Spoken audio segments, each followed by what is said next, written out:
My wife's inside! Nathan Cole watched his house burn from across the street, orange flames licking at the night sky like hungry tongues. The smell of melting vinyl siding mixed with the acrid smoke that stung his eyes, but he didn't blink. Behind him, he could hear Tara's voice, soft and conspiratorial, whispering something to Dean Holloway. Then Dean's low chuckle, satisfied and cruel. Nathan didn't turn around. He didn't cry. Instead, something cold settled in his chest, hard as winter steel. For the first time in months, he smiled. The fire department's sirens wailed in the distance, but Nathan was already walking away, his work boots crunching on broken glass scattered across the asphalt. The abandoned houses on Maple Street stood like broken teeth in the darkness, witnesses to his transformation. 6 hours earlier, Nathan had been a different man. He'd driven his battered Ford pickup through the pre-dawn darkness, returning early from a 3-day HVAC job in Cleveland. The overtime pay would help with Tara's credit card bills, the ones she claimed were for her fitness influencer business. Nathan had believed her because believing was easier than questioning, and questioning meant admitting their marriage was collapsing. The house had been dark when he pulled into the driveway. Nathan grabbed his tool bag from the truck bed and walked to the front door, fishing for his keys. The deadbolt wasn't engaged. Tara always locked the deadbolt. Inside, the living room looked normal, except for 2 wine glasses on the coffee table, both with lipstick stains. Nathan's stomach twisted. Tara didn't wear lipstick around the house. He set his tool bag down carefully, each movement deliberate. The house felt different, charged with an energy that made his skin crawl. Nathan climbed the stairs, each step creaking under his weight. The bedroom door was ajar. Tara lay sprawled across their bed, still wearing her workout clothes, but they were disheveled. Her sports bra was twisted, her yoga pants pulled up awkwardly. Beside her, Dean Holloway sat on the edge of the bed, pulling on his shirt. Neither of them had heard Nathan come in. "You worry too much," Dean was saying, his voice thick with alcohol and arrogance.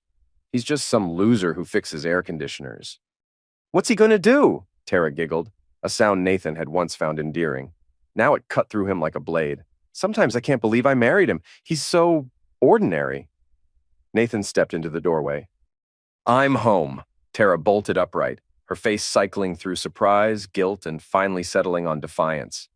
Dean turned slowly, his expression shifting from lazy confidence to something harder, more dangerous.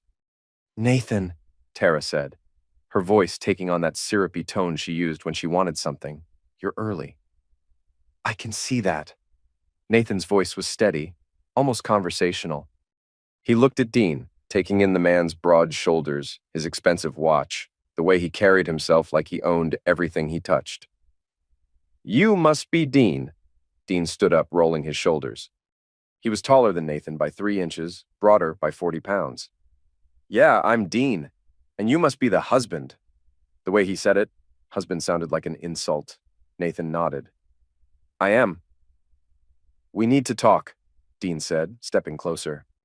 Man to man. "About what?" "About how things are going to work from now on." Dean's smile was all teeth, no warmth. "See, your wife's been telling me about your problems. Money problems, performance problems, attitude problems." Nathan felt heat rise in his chest, but he kept his voice level. "Is that right?"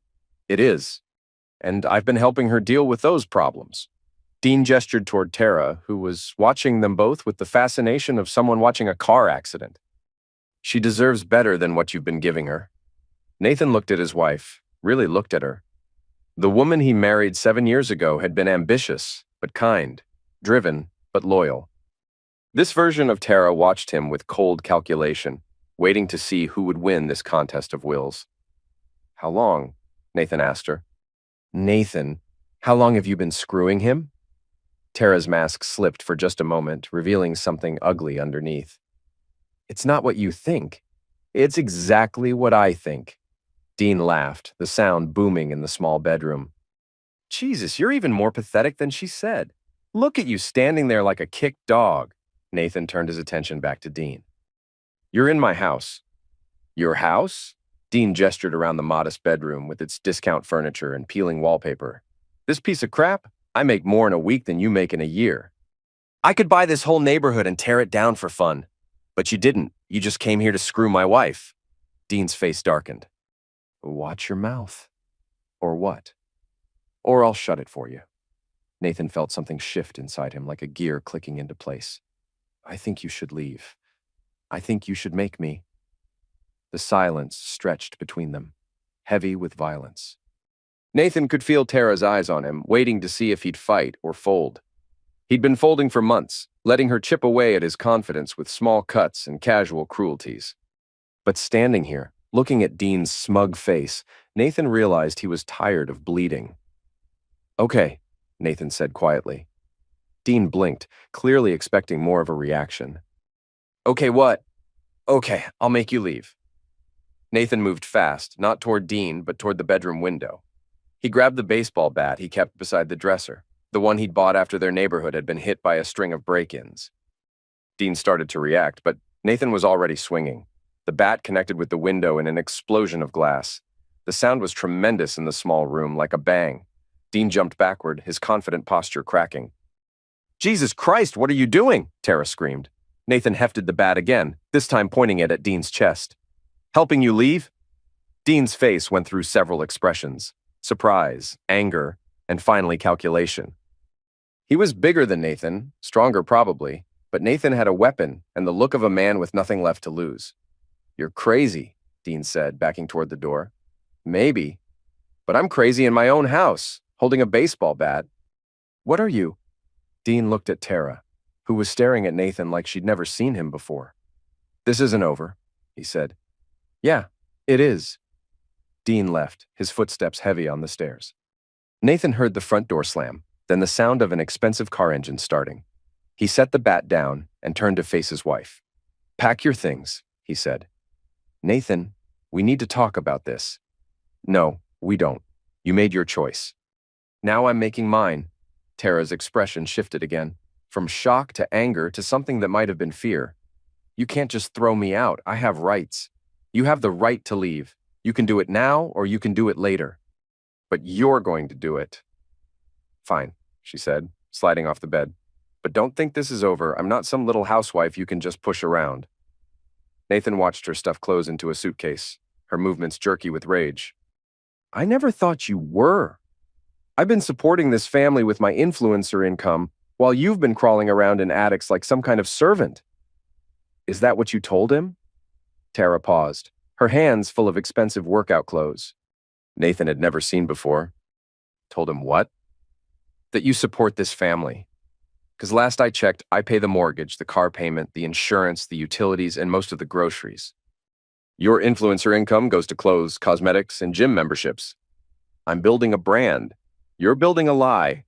She zipped the suitcase with more force than necessary. You don't understand business. You don't understand anything except pipes and ductwork. I understand that you brought another man into our bed. Our bed? Tara laughed, but it sounded forced. When was the last time you touched me? When was the last time you made me feel like a woman instead of a roommate? Nathan felt the accusation hit home, but he pushed past it. When was the last time you acted like a wife instead of a stranger? Tara hefted her suitcase and walked to the door. I'll be back for the rest of my things. When? When you're not here. After she left, Nathan sat on the edge of the bed and stared at the broken window. Glass crunched under his boots. Outside, he could hear Dean's car idling in the driveway. They were talking, their voices low but animated. Nathan couldn't make out words, but the tone was clear. They were planning something. He cleaned up the glass and taped a garbage bag over the window. Then he called Quinn Mitchell, his co-worker and the closest thing he had to a friend. Nathan, it's past midnight, man. What's wrong? I need somewhere to stay for a few days.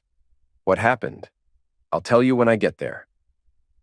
Quinn lived in a converted garage behind his sister's house, a cramped space filled with tools, motorcycle parts, and military memorabilia. He was a small man with prematurely gray hair and eyes that had seen too much overseas. His left leg was mostly metal below the knee, courtesy of an IED in Afghanistan. Nathan told him everything while Quinn made coffee on a hot plate. Crap, Quinn said when Nathan finished. I always thought there was something off about her. You never said anything. Wasn't my place. Besides, you wouldn't have listened. Nathan accepted the coffee, grateful for the bitter heat. What do I do now? You file for divorce. You divide up the assets. You move on. It's not that simple. It is that simple. You're just making it complicated. Nathan set down his coffee cup. He threatened me, Quinn. In my own house. So call the cops.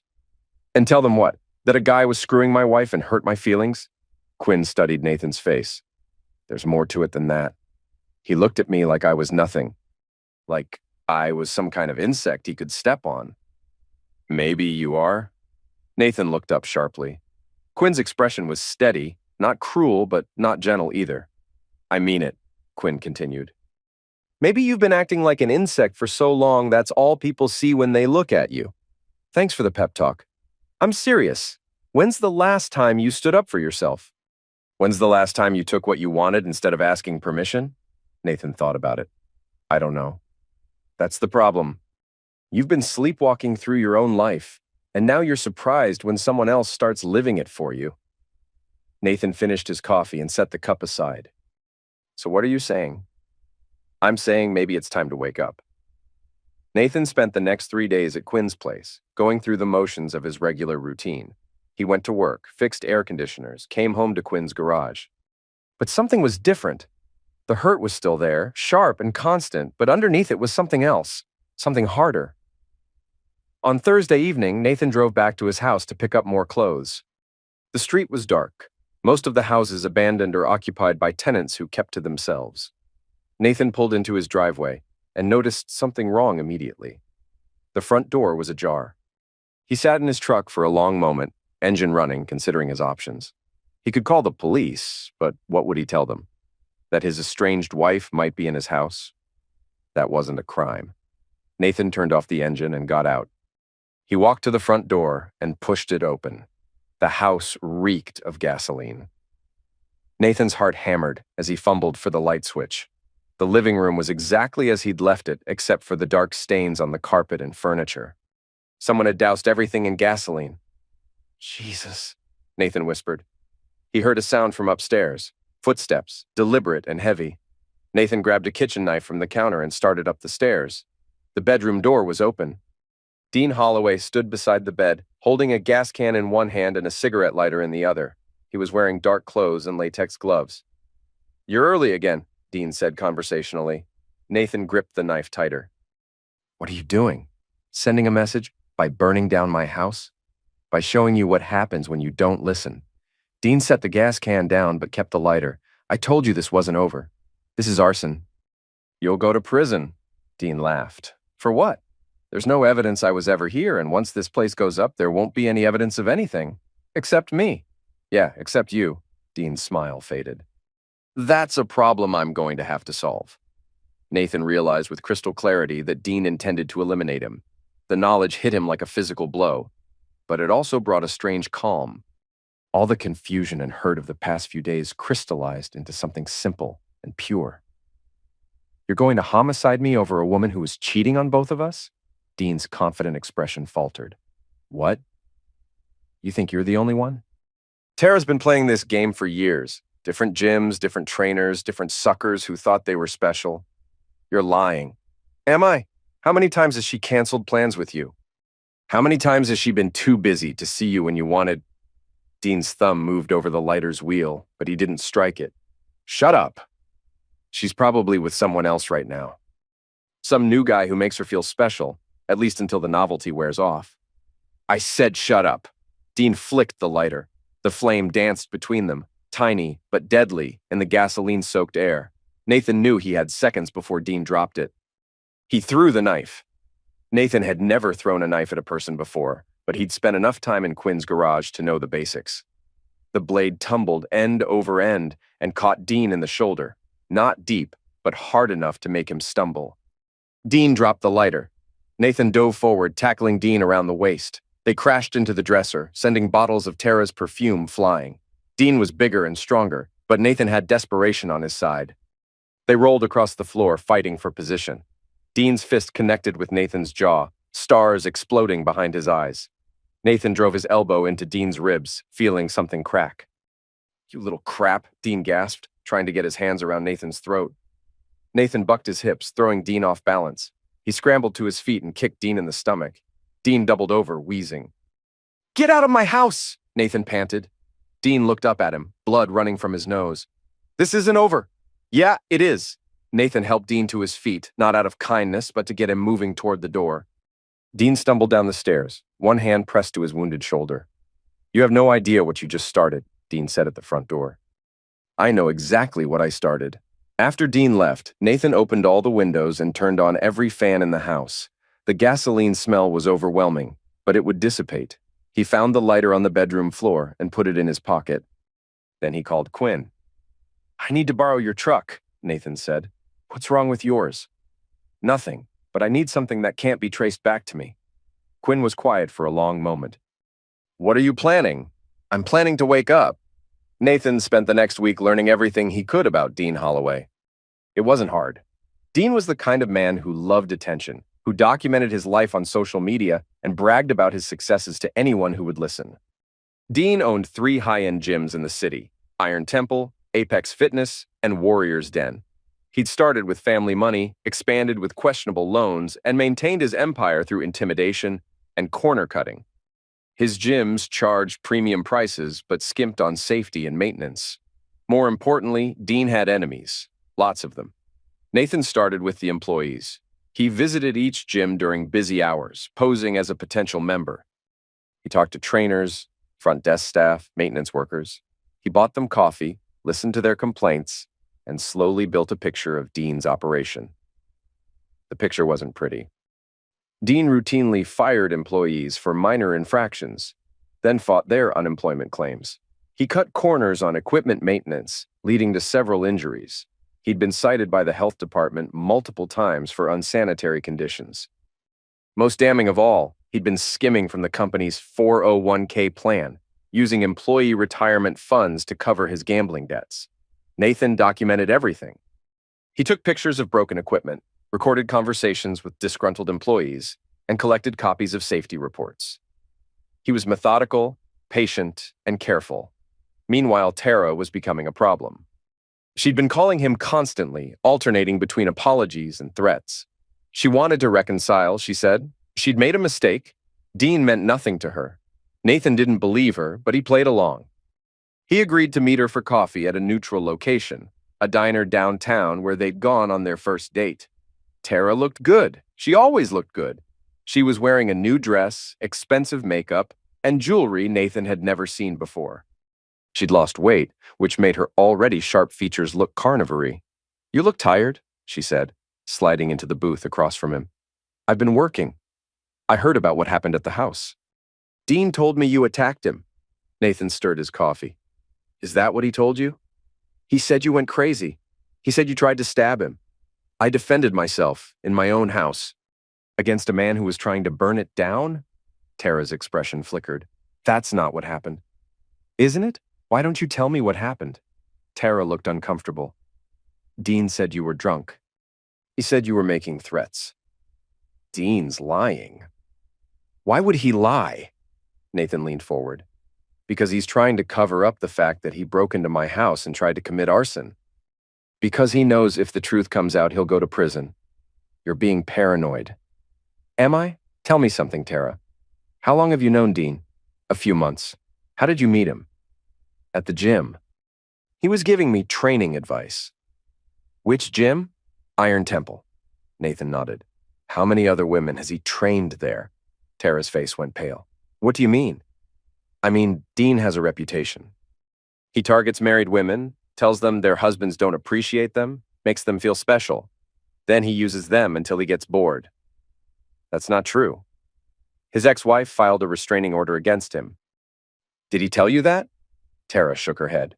She accused him of harassment, stalking, and threatening her new boyfriend. Sound familiar? Tara was quiet for a long moment. Even if that's true, it doesn't excuse what you did. What did I do? You attacked him. You could have eliminated him.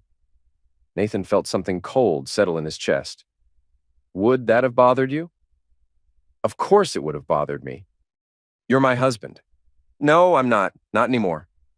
Nathan stood up and dropped a $5 bill on the table. I'll have the divorce papers drawn up next week. Don't contact me again. He was almost to the door when Tara called out. Nathan, wait. He turned back. I'm pregnant. The words hit him like a physical blow. Nathan felt the diner spinning around him, the sounds of conversation and clinking dishes fading to white noise. What? I'm pregnant. 8 weeks. Nathan walked back to the table and sat down heavily. Is it mine? Tara's face crumpled. I don't know. The honesty was almost worse than if she'd lied. Nathan stared at her, this woman he'd loved for 7 years, and felt something break inside him. I need to think, he said finally. Nathan, please. We can work this out. We can be a family. A family? Nathan repeated the words like they were foreign. With a baby that might not be mine and a wife who doesn't know who the father is. I made a mistake. I know that. But we can fix this. Nathan stood up again. No, we can't. This time, he made it to the door. Nathan drove around for hours, trying to process what Tara had told him. A baby. Maybe his, maybe Dean's. The uncertainty was torture, but the certainty would have been worse. He found himself at Quinn's garage as the sun was setting. She's pregnant, Nathan said without preamble. Quinn looked up from the motorcycle engine he was rebuilding. Jesus. She doesn't know if it's mine. What are you going to do? I don't know. Quinn set down his wrench and studied Nathan's face. You want my opinion? Yeah. Run. Run fast and run far. Don't look back. That's it? Just abandon her? She abandoned you first. She made her choice. Now you make yours. Nathan sat down on an overturned crate. What if the baby is mine? Then you'll deal with it. But you don't have to deal with her. I can't just disappear. Why not? You think you owe her something? You think you owe him something? Nathan was quiet for a long moment. I think I owe myself something. What's that? The truth. Nathan spent the next week putting his plan into motion. He contacted a private investigator, a woman named Sarah Chen, who specialized in corporate fraud. He gave her everything he'd collected on Dean's business practices and asked her to dig deeper. This is going to be expensive, Sarah warned him. I have money. How much money? Nathan had been saving for years, putting aside every extra dollar for the house renovations Tara wanted. The account had nearly $30,000 in it. Enough. Sarah was efficient and thorough. Within a week, she had enough evidence to bury Dean Holloway. The 401k fraud alone would result in federal charges. The safety violations would shut down his gyms. The tax evasion would put him in prison. But Nathan wanted more than justice. He wanted revenge. He started with the employees. Using information from Sarah's investigation, Nathan created anonymous tip sheets detailing Dean's crimes. He left them in gym locker rooms, employee break rooms, and on car windshields. He also sent copies to the local news stations and the state attorney general's office. The response was immediate. Within days, Dean's gyms were swarming with investigators. Employees were being interviewed, records were being seized, and Dean's face was on the evening news. Nathan watched it all from Quinn's garage, drinking beer and feeling satisfied for the first time in months. You're enjoying this, Quinn observed. Shouldn't I be? Just be careful. Revenge is like an obsession. It feels good at first, but it can consume you. Nathan wasn't worried about being consumed. He was worried about being satisfied.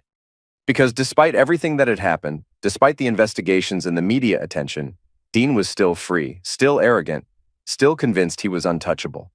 That changed on a Tuesday morning. Nathan was at a job site replacing a commercial air conditioning unit when his phone rang. It was Sarah. Turn on the news, she said. Nathan found a television in the building's break room. Dean's face filled the screen, but he looked different. Older, tired, frightened. Arrested this morning on charges of embezzlement, fraud, and tax evasion, the reporter was saying. Federal agents raided his 3 fitness centers, seizing records and equipment. If convicted, Holloway could face up to 20 years in prison. Nathan felt a surge of satisfaction, but it was tempered by something else. This wasn't enough. It was justice, but it wasn't personal. Dean would go to prison, but he'd never know who had destroyed him. Nathan wanted Dean to know. He got his chance 3 days later. Nathan was leaving Quinn's garage when he saw the familiar Mercedes parked across the street. Dean was sitting behind the wheel, staring at the garage with the intensity of a hunter studying its prey. Nathan walked over and tapped on the passenger window. Dean unlocked the door. Get in, Dean said. Nathan climbed into the passenger seat. The car smelled like expensive leather and desperation. "You did this," Dean said without looking at him. "Did what?" "Don't play games. You destroyed my life." Nathan studied Dean's profile. The man looked like he'd aged 10 years in the past week. His clothes were wrinkled, his hair unwashed, his hands shaking slightly. "I didn't destroy your life," Nathan said. "I just exposed it." Dean turned to face him. "You have no idea what you've done. I know exactly what I've done. My lawyers say I'm going to prison, 5 to 10 years, minimum. Probably longer." Dean's face twisted with rage. "You smug little crap. You think you're so smart? Smart enough. I'm going to eliminate you." Nathan felt no fear, only a cold satisfaction. "No, you're not. Watch me." Dean reached into his jacket and pulled out a tool. It was small, silver, and pointed at Nathan's chest. "You're going to drive," Dean said. "Nice and slow. We're going to find somewhere private where we can finish this." Nathan looked at the tool, then at Dean's face. "You're not going to shoot me. Try me. You're not going to shoot me because you're not a butcher. You're just a coward who got caught." Dean's hand tightened on the tool. "Shut up. You want to know how I did it? How I took everything away from you?" "I said shut up." Nathan began to laugh. It started as a chuckle but grew into something deeper, more genuine. "You really don't know, do you?" "Know what?" "Your girlfriend sold you out." Dean's face went white. "What?" "Tara, she's been feeding me information for weeks. Bank records, business documents, personal details. She's the one who told me about the 401k fraud." "That's impossible." Nathan pulled out his phone and showed Dean a text message. It was from Tara, sent 3 days ago. "Dean's meeting with his lawyer at 2 p.m. He's keeping the real books in his home office safe." Dean stared at the message, his face cycling through disbelief, rage, and finally, devastation. "She's been playing both sides," Nathan continued. "Telling you I was dangerous, telling me you were planning to hurt me. She wanted us to destroy each other so she could disappear with whatever money was left." "You're lying." "Am I? When's the last time you saw her? When's the last time she returned your calls?" Dean's silence was answer enough. "She's probably halfway to Mexico by now," Nathan said, "with her new boyfriend and a suitcase full of cash." Dean lowered the tool. "I loved her." "No, you didn't. You loved the idea of taking something that belonged to someone else." Dean looked at Nathan with something approaching respect. "You planned this whole thing. I planned to expose your crimes.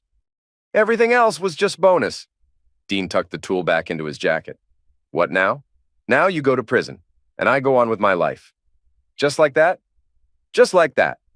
Dean started the engine. "I could still eliminate you." "But you won't." "How do you know?" Nathan opened the passenger door. "Because you're already dead. You just don't know it yet." Nathan climbed out of the car and walked back to Quinn's garage.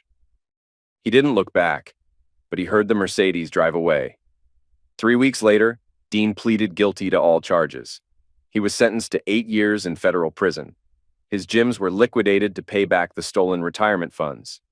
His house was seized, his cars repossessed, his reputation destroyed. Nathan attended the sentencing hearing. He sat in the back of the courtroom and watched Dean shuffle to the defendant's table in shackles. When the judge asked if he had anything to say, Dean looked directly at Nathan. "I'm sorry," Dean said. Nathan nodded once, then left the courtroom. Tara had vanished. Her social media accounts were deleted, her phone disconnected, her apartment abandoned. Nathan hired Sarah to track her down, but the trail went cold in Florida. She'd taken a new identity and disappeared into the anonymous sprawl of America. Nathan didn't care. He'd gotten what he wanted, the truth and the satisfaction of watching his enemies destroy themselves. The divorce was finalized 6 months later. Nathan kept the house, the truck, and his self-respect. He also kept the uncertainty about the baby, but he'd made peace with that. If Tara ever surfaced, if she ever tried to claim he was the father, he'd deal with it then. For now, he was content to rebuild his life. Nathan renovated the house himself, working nights and weekends to erase every trace of his former marriage. He replaced the gasoline-stained carpet, painted over the holes in the walls, and installed new windows. The house became his sanctuary, a place where he could exist without apology or explanation. He also started dating again. Nothing serious, just coffee with a woman from his gym, dinner with a coworker's sister. He was in no hurry to replace what he'd lost. He was learning to enjoy his own company. Quinn noticed the change in him immediately. "You're different," he said one evening as they worked on his motorcycle. "Different how?" "Harder, more confident. Like you finally figured out who you are." Nathan considered this. "Maybe I did." "And who are you?" Nathan smiled. "I'm the guy who doesn't get pushed around anymore. That's a good thing to be." "Yeah, it is." 6 months after Dean's sentencing, Nathan got a call from Sarah Chen. "I found her," Sarah said. Nathan set down his coffee cup. "Where?" "Phoenix. She's using the name Lisa Henderson. She's working as a fitness instructor at a country club." "Is she alone?" "No. She's living with a man named Robert Kessler. He's a real estate developer. Married, 3 kids. Nathan felt a familiar, cold satisfaction. "What do you want me to do with this information?" "That's up to you, but I thought you should know. She had the baby."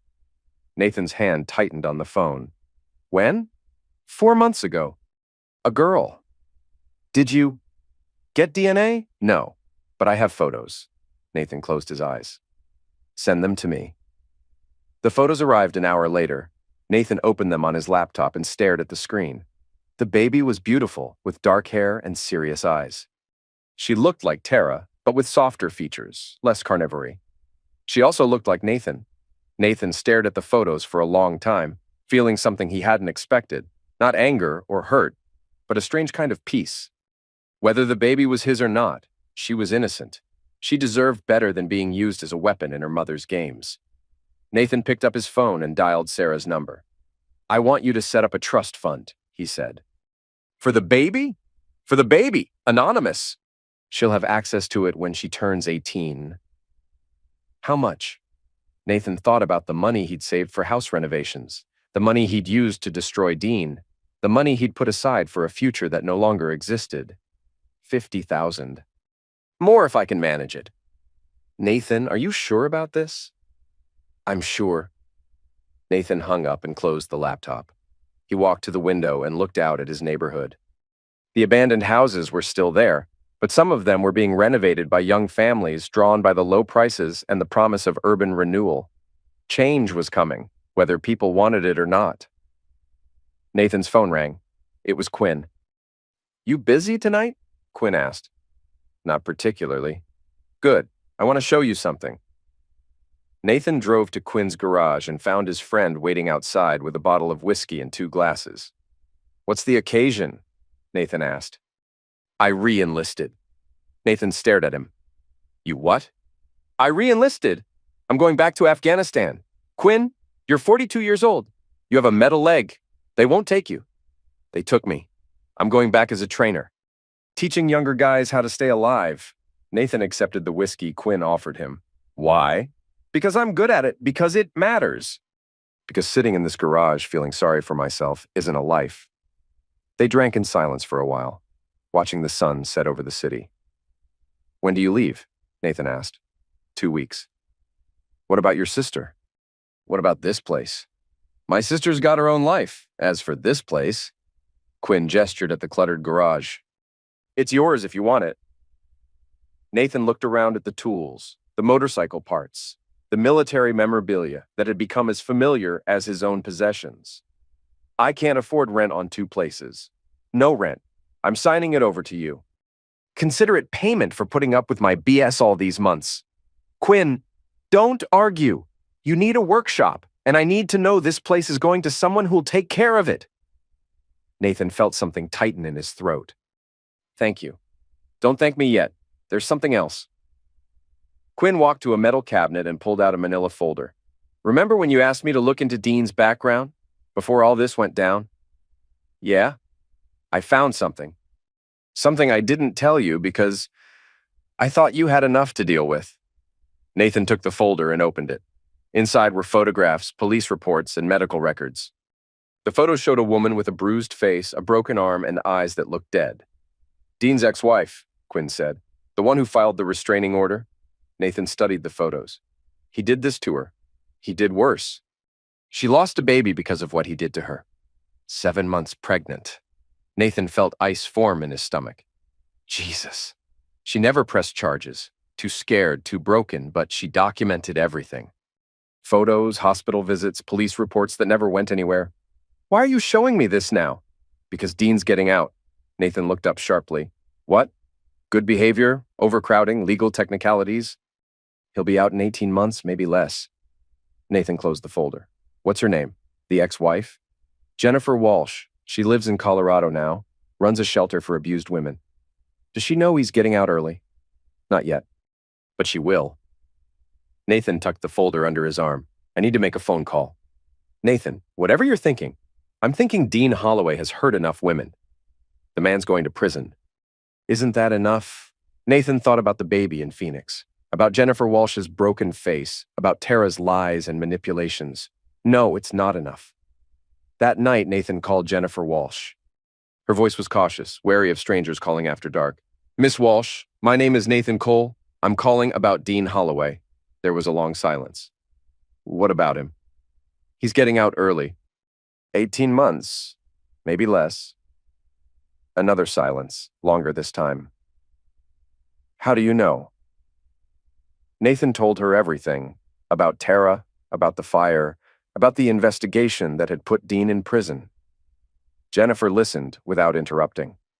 Why are you telling me this? She asked when he'd finished.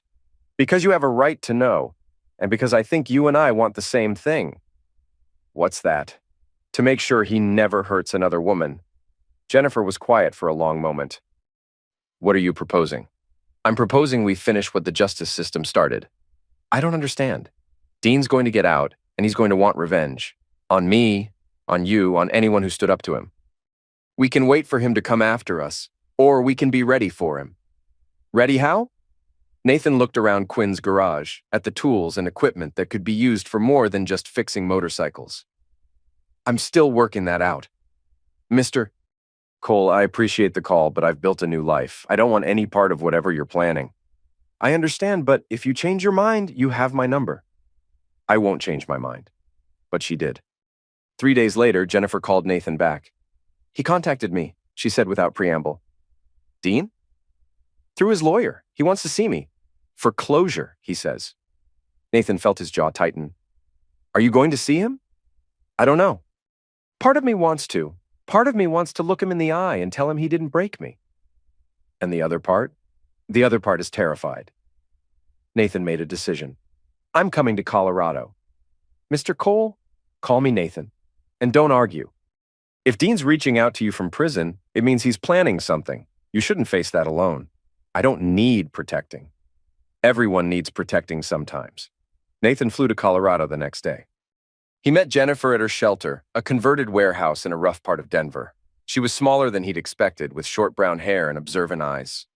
The photos hadn't captured her strength, the way she carried herself like someone who'd survived something terrible and come out harder. You look like him, she said when they shook hands. Like who? Like Dean, a little.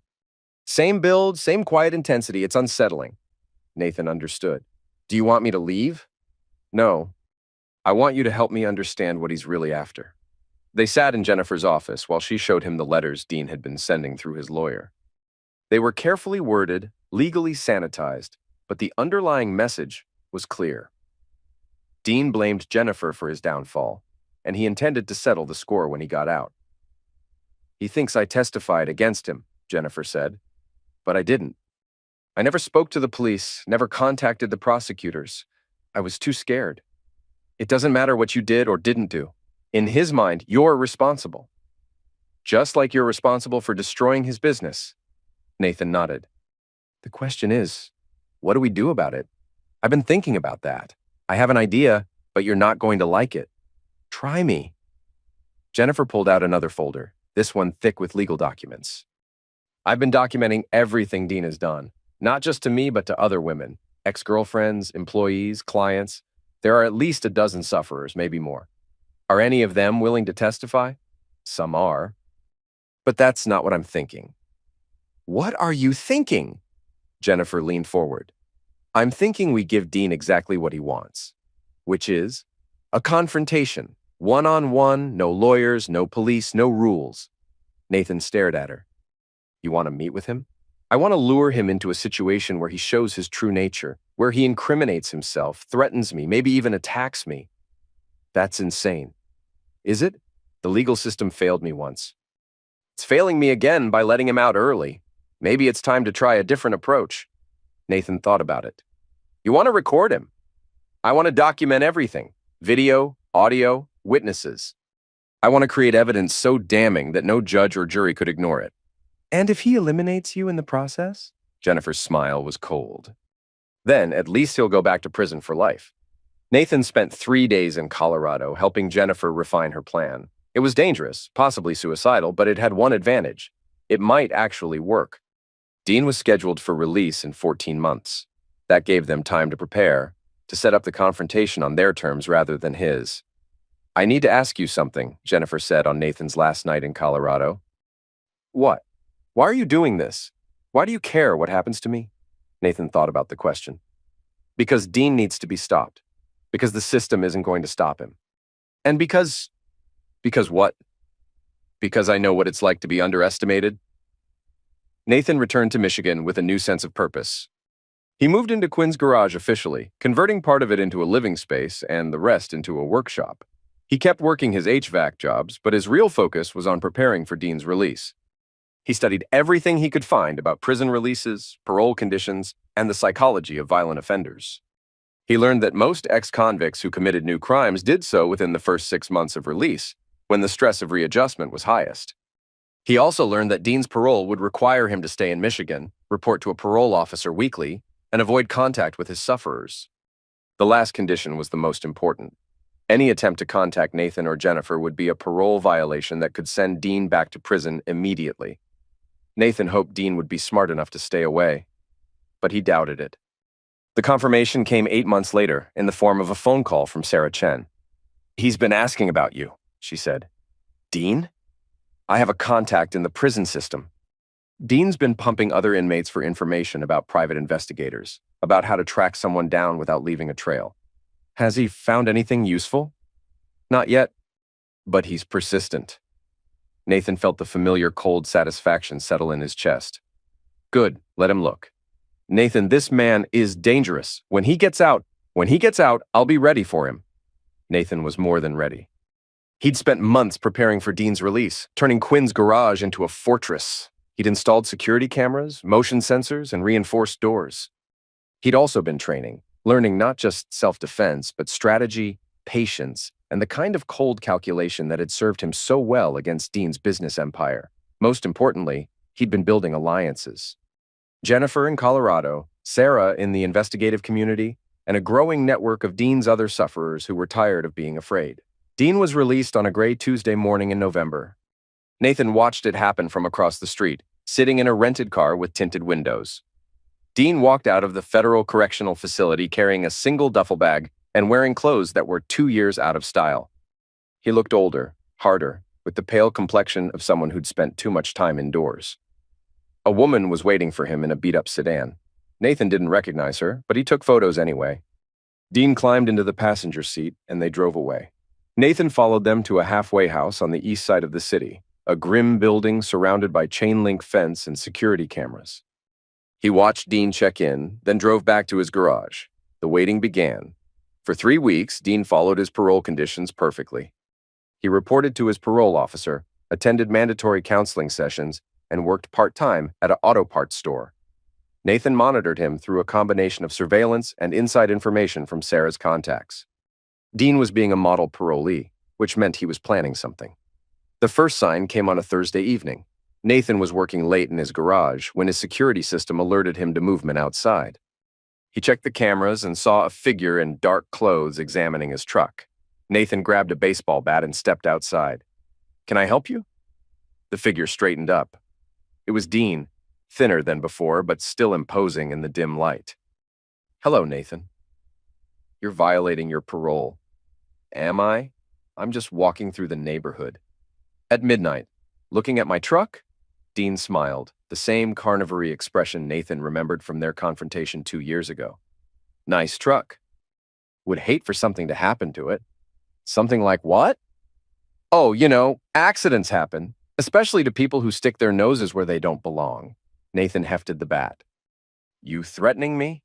Just making conversation. Then let me make some conversation of my own. You come near me, my property, or anyone I care about, and I'll put you back in prison. How? You going to call the police? Tell them that I was walking on a public street? Dean had a point. Being in the neighborhood wasn't a crime, and Nathan had no proof of any threats. I see you understand, Dean continued. The beauty of freedom is that I can go anywhere I want, talk to anyone I want, as long as I don't break any laws. What do you want? What I've always wanted, justice. You got justice. You went to prison. I went to prison because you destroyed my life, my business, my reputation, my future. You took everything from me. I exposed your crimes. There's a difference. Dean's smile faded. Is there? Because from where I stand, you're the criminal. You're the one who broke into my life, stole my secrets, and used them against me. I never broke into anything. I just listened when your sufferers started talking. My sufferers. Dean laughed, the sound harsh in the cold air. You mean my employees? My business partners? People who were happy to take my money until it was convenient to betray me? I mean, the women you hurt, the people you intimidated, the families whose retirement money you stole. Dean's expression darkened. You don't know anything about those people. You don't know what they deserved. What they deserved. What did Jennifer Walsh deserve? The mention of his ex-wife's name hit Dean like a physical blow. His casual demeanor cracked, revealing something ugly underneath. Don't say her name. Why not? Afraid I'll tell people what you did to her? I never did anything to her that she didn't ask for. Nathan felt his grip tighten on the bat. She asked you to put her in the hospital? She asked you to eliminate her baby? She asked me to be a man, to take charge, to stop letting her walk all over me. So you knock her unconscious. I disciplined her. There's a difference. Nathan stared at Dean, seeing him clearly for the first time. Not a wronged husband or a sufferer of circumstance, but a hunter who blamed his prey for making him hunt. Get off my property, Nathan said quietly. Or what? Or I'll show you the difference between discipline and justice. Dean studied Nathan's face, seeing something there that made him take a step back. This isn't over, Dean said. No, it's not. Dean walked away, disappearing into the shadows between the abandoned houses. Nathan stood in his driveway for a long time, listening to the silence and feeling the weight of what was coming. The next morning, Nathan called Jennifer in Colorado. He made contact, Nathan said. How? Nathan told her about the midnight encounter, about Dean's threats and his twisted justification for what he'd done to her. He hasn't changed, Jennifer said when Nathan finished.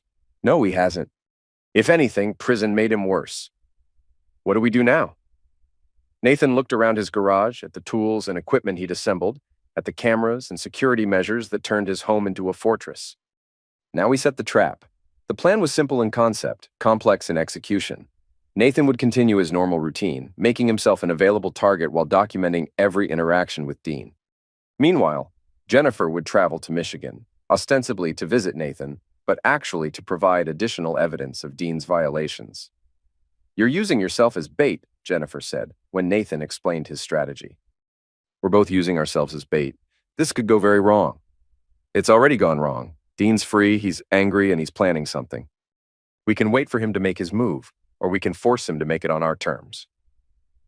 Jennifer arrived in Michigan 3 days later. Nathan picked her up at the airport and brought her to a hotel downtown, far from his garage, but close enough for rapid response if needed. He knows I'm here, Jennifer said as they sat in the hotel restaurant. How? I saw him in the airport. He followed my flight, probably bribed someone for passenger information. Nathan felt a chill run down his spine. Did he approach you? No, but he wanted me to see him. He was making a point. What point? That he can get to me anywhere, anytime. That evening, Nathan returned to his garage to find his security system had been triggered multiple times throughout the day. The cameras showed Dean walking past the building repeatedly, sometimes stopping to stare directly at the lens. Nathan called his parole officer. This is harassment, Nathan told the woman on the phone. Has he threatened you directly? Not in so many words. Has he touched your property, tried to enter your building? No, but then he's not violating his parole. Walking on a public street isn't a crime. Nathan hung up, frustrated but not surprised. Dean was being careful, staying just inside the legal boundaries while making his intentions clear. The escalation came 2 days later. Nathan was at a job site, replacing a heating system in an office building downtown, when his phone rang. It was Jennifer, and she sounded terrified. "He's in my hotel room," she whispered. Nathan's blood went cold. "What?" "Dean, he's here. He has a key. Call the police." "I can't. He's right here." Nathan could hear voices in the background, Dean's low rumble and Jennifer's higher, frightened responses. "I'm coming," Nathan said. "No, don't." "He's waiting for that." "Then what?" The line went dead. Nathan ran to his truck and raced across the city, his mind spinning with possibilities. Dean had crossed the line, violated his parole by entering Jennifer's room. But proving it would be difficult, especially if he'd somehow obtained a legitimate key. Nathan reached the hotel in 15 minutes and took the stairs 3 at a time to the 7th floor. Jennifer's room was at the end of the hall, and the door was slightly ajar. Nathan approached carefully, listening for voices. The room was silent. He pushed the door open and stepped inside. The room was empty, but it had been searched. Drawers were pulled out, clothes scattered across the floor, the mattress askew. On the bathroom mirror, someone had written a message in lipstick. "You can't hide from me." Nathan's phone buzzed with a text message from an unknown number. "Parking garage, level B2. Come alone." Nathan took the elevator down to the second basement level. The parking garage was dimly lit, filled with shadows and the echo of his footsteps. He found Jennifer's rental car in a corner space, the driver's door open. Jennifer was sitting behind the wheel, but she wasn't alone. Dean stood beside the car, one hand on her shoulder. "Right on time," Dean said as Nathan approached. "Let her go." "Let her go?" "She came to me, Nathan." "She wanted to talk." Nathan looked at Jennifer. Her face was pale but composed, and her eyes held a message Nathan couldn't quite read. "Is that true?" Nathan asked her. "I wanted to understand," Jennifer said. "I wanted to know why he hated me so much." "And did you find out?" "I found out he's exactly what I thought he was." Dean's grip tightened on Jennifer's shoulder. "Tell him what else you found out." Jennifer looked directly at Nathan. "I found out he's been planning this for months, watching you, learning your routine, waiting for the right moment." "The right moment for what?" Dean smiled. "For justice." "This isn't justice. This is revenge." "Same thing." Nathan took a step closer. "What do you want, Dean?" "I want you to understand what you cost me. My business, my freedom, my future. All because you couldn't accept that your wife chose a better man. She didn't choose you. She used you. She loved me. She loved your money. When that was gone, she disappeared." Dean's face darkened. "Shut up." "Where is she now, Dean?" "Where's Tara?" "I said shut up." "She's in Phoenix with another married man, living under a false name, raising a baby that might not even be yours."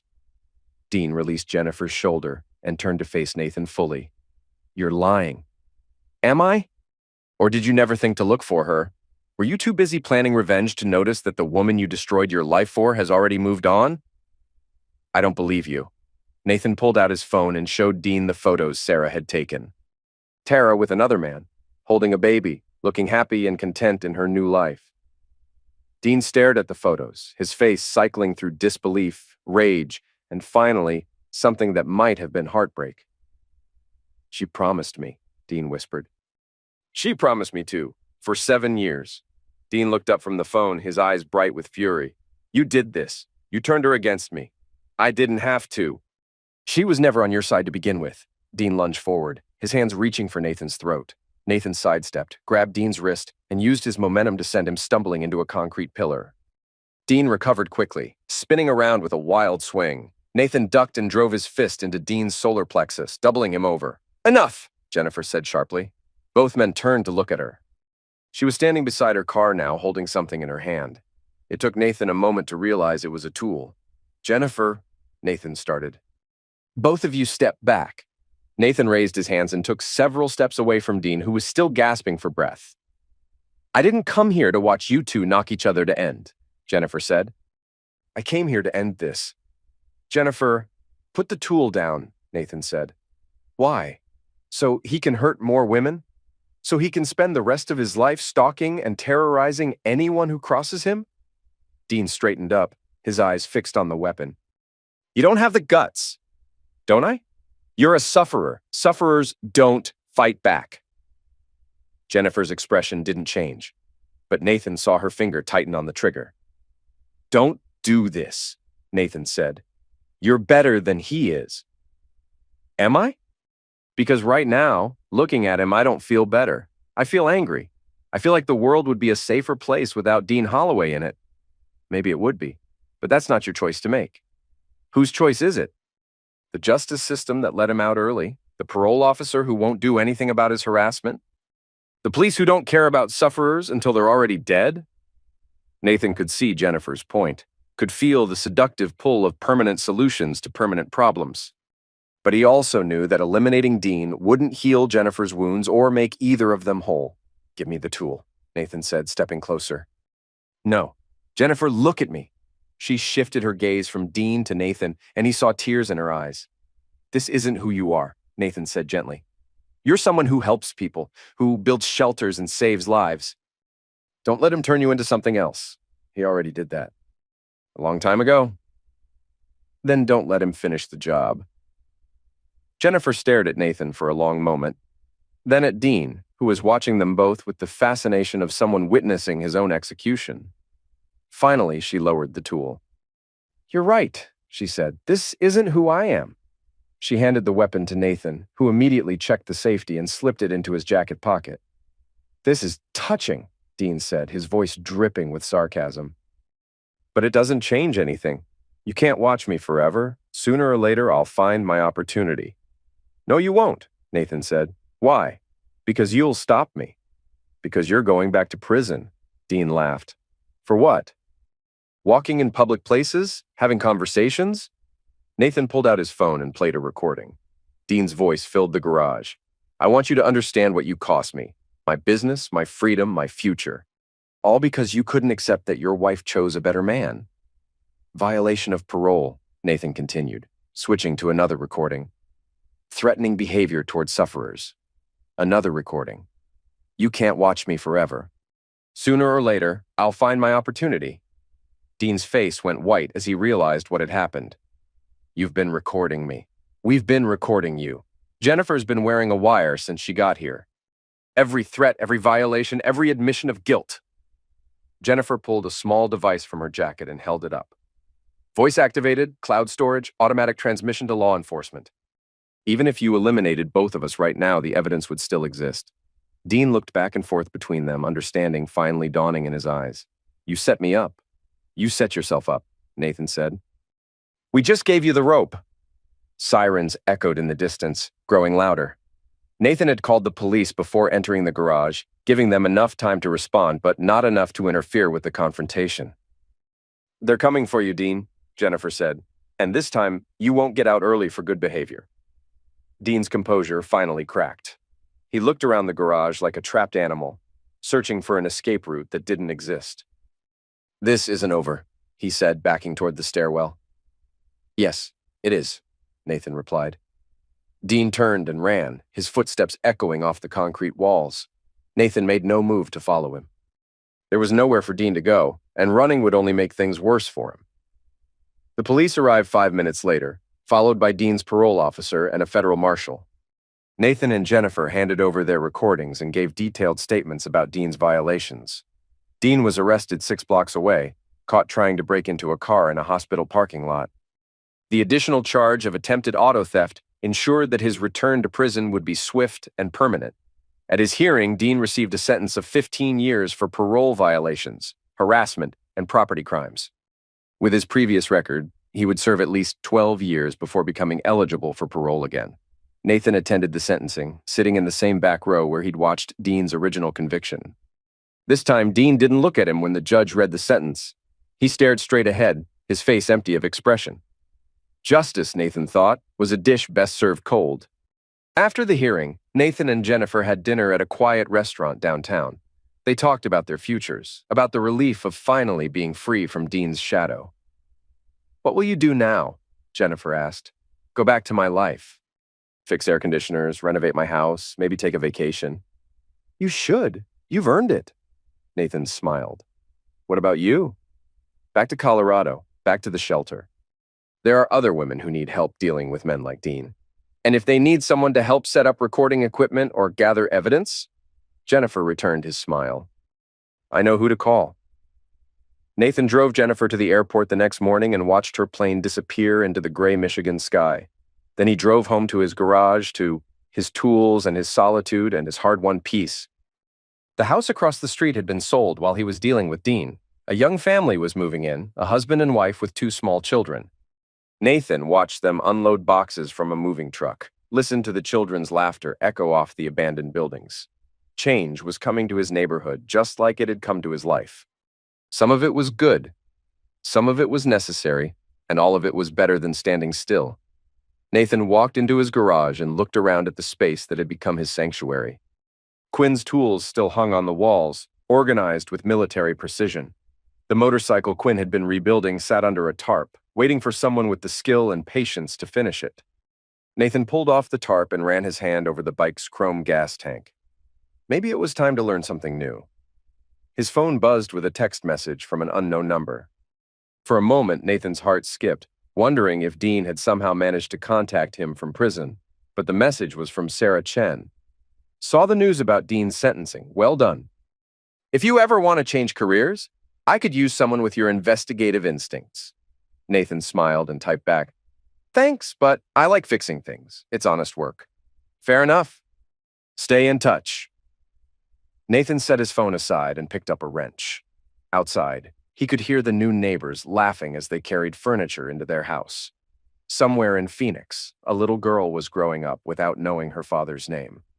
In Colorado, Jennifer was helping women rebuild their lives after violence and betrayal. And in a federal prison, Dean Holloway was learning that some debts could never be paid in full. Nathan turned his attention to the motorcycle engine, losing himself in the precise, methodical work of restoration. Some things, he reflected, were worth fixing. Others were better left broken. The engine turned over on the 3rd try, purring with the satisfaction of a machine given new life. Nathan smiled and revved the throttle, feeling the power vibrate through his hands. Tomorrow, he would take it for a ride. Tonight, he would enjoy the quiet satisfaction of a job well done. Outside, winter was giving way to spring, and Nathan Cole was finally home.